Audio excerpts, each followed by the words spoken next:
तर लावगडा चॅनल मध्ये आपलं सगळ्यांचं स्वागत आहे। तर आम्ही 2 तास झालं इथं या तिकीट घरापाशी उभं आहे। तर तिकीट घराची कोणी सुद्धा नाहीये आणि इथं ट्रेकिंगची वेळ दिलेली आहे सकाळी 7 ते 5 वाजेपर्यंत। तर मग आता आपण बघूया की हे आपल्याला किती वाजता तिकीट देणार आहे। तरी सुद्धा Dame un grr. Un qué? Un grr. Un qué? Dame un tu ta ta tu ta tu tu. Ok. Dame un grr. Un qué? Un grr. Un qué? Un qué? Un grr. किती वेळापासून तुम्ही वाट बघता इथं? 5 तास झाले।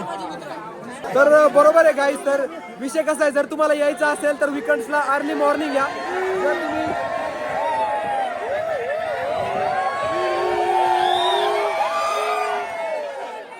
तर बरोबर आहे, जर तुम्हाला यायचं असेल ट्रेकला तर अर्ली मॉर्निंग या। जर तुम्ही 8 वाजेच्या नंतर आले तर या ठिकाणी तुम्हाला खरंच प्रवेश मिळणार नाही, कारण आतमध्ये खूप गर्दी आहे। तर त्यामुळे सगळ्यांनी यायचं असेल तर अर्ली मॉर्निंग या। थँक्यू।